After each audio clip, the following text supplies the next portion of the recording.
आज आपण कांदा पातपासून काय बनवणार आहे तर तुम्हाला पुढं कळणारच आहे। तर नमस्कार, मी स्वाती सोनाज रेसिपीमध्ये तुमचे खूप खूप मनापासून स्वागत करते। चला तर मग रेसिपीला सुरुवात करूया। रेसिपी स्किप न करता संपूर्ण बघा। आजची आपली रेसिपी आहे खमंग आणि पौष्टिक मस्त कांदा पातीचे थालीपीठ।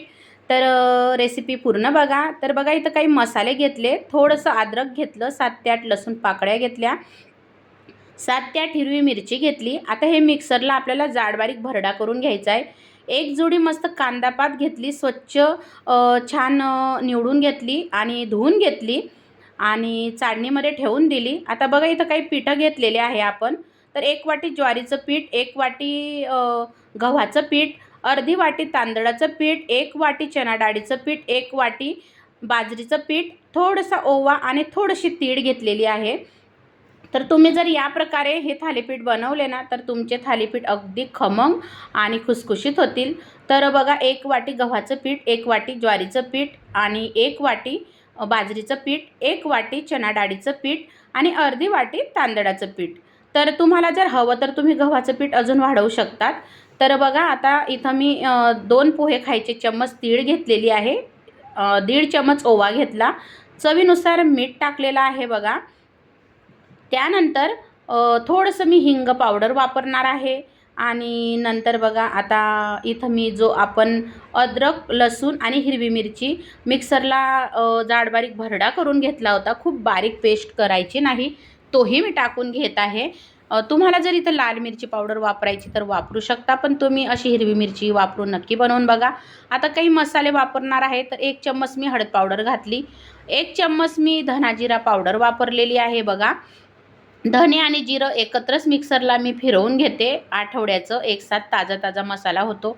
थोडंसं बघा, 3 ते 4 चम्मच दही घातलेलं आहे, म्हणजे असे खमंग मस्त छान खुसखुशीत हे कांदापातीचे थालीपीठ तयार होतात। तुम्ही नक्की माझ्या पद्धतीने बनवून बघा, मी या प्रकारेच बनवत असते। आता 1 पडी मी तेल वापरलेलं आहे आणि कांदापात आपण जी स्वच्छ धुवून घेतली होती, ती छान अशी मस्त बारीक कट करून घेतली, हिरवीगार अशी कोथिंबीर पण कट करून घेतली आणि छान असं आता हे मळून घ्यायचं आहे।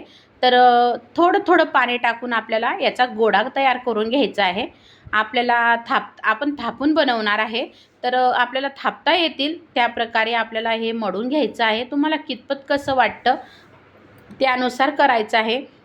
तर बघा, मी थोडं थोडं पाणी घेऊन थालीपीठचं बघा पीठ मळून घेत आहे। आणि खरोखर मैत्रिणींनो, तुम्ही जर माझ्या ह्या पद्धतीने कांदापात थालीपीठ जर बनवलं तर तुम्ही एकदा नाही, खूप वेळेस तुम्ही नेहमी बनवाल आणि दह्यासोबत तर मग विचारूच नका, एकच नंबर लागतात हे थालीपीठ। किंवा टोमॅटो केचपसुद्धा टोमॅटो केचपसोबतसुद्धा मुलं खाऊ शकतात। तर बघा, मी आता असं थोडंसं सैलसर भिजवून घेतलेलं आहे, मळून घेतलेलं आहे, म्हणजे थापायला मस्त छान लवकर असे बारीक होतील हे थालीपीठ। तुम्हाला पुढे मी दाखवतेच मी कशा प्रकारे बनवलेलं आहे। तर आता बघा, मस्त छान हे एकजीव झालेलं आहे आणि वाटणार नाही। मुलं पण कांदापात जर नसतील खात तर असे थालीपीठ नक्की बनवून बघा, खूप सुंदर लागतात। आता हे पीठ आपल्याला झाकून एक 10 मिनटं ठेवून द्यायचं आहे। तर बघा, आता इथं मी पोळपाट घेतला, एक पांढऱ्या कलरचा कापड घेतला, रुमाल।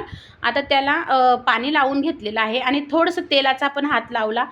एका बाजूला आता बघा, मी गॅसवर तवा तापवायला ठेवला आहे, एक छोटासा गोळा घेऊन घेतला आणि असा पाण्याचा हात लावून लावून आपल्याला हे थालीपीठ बघा असं थापून घ्यायचं आहे। कितपत तुम्हाला जाड बारीक पाहिजे त्या प्रकारे तुम्ही बनवू शकता। इतके रुचकर होतात हे, इतके खमंग लागतात, इतके पौष्टिक लागतात, खूप छान लागतात। आता बघा, तवा पण तपलेला आहे, तर मी थोडंसं तेल सोडून घेतलेलं आहे आणि अलगद कापड उचलून बघा असं थोडंसं वरती पण कापडाला पाणी लावून लावून असं आपल्याला प्रेस करून थालीपीठ टाकून घ्यायचं आहे। तर तुम्ही बघू शकता किती सुंदर थालीपीठ निघालेलं आहे आणि थोडंसं लाटण्याच्या साहाय्याने असे छिद्रे पाडून घ्यायचे, म्हणजे छान असं पूर्ण थालीपीठ मस्त खमंग भाजलं जातं। आणि थोडीशी तीळ मी वरतीही वापरणार आहे। तर बघा, आपण मळताना पण तीळ वापरलेली आहे, पण असं जर वापरलं तर खूप छान अशी चव येते। तुम्ही बघू शकता कांदापात थालीपीठ किती छान भाजलेलं आहे।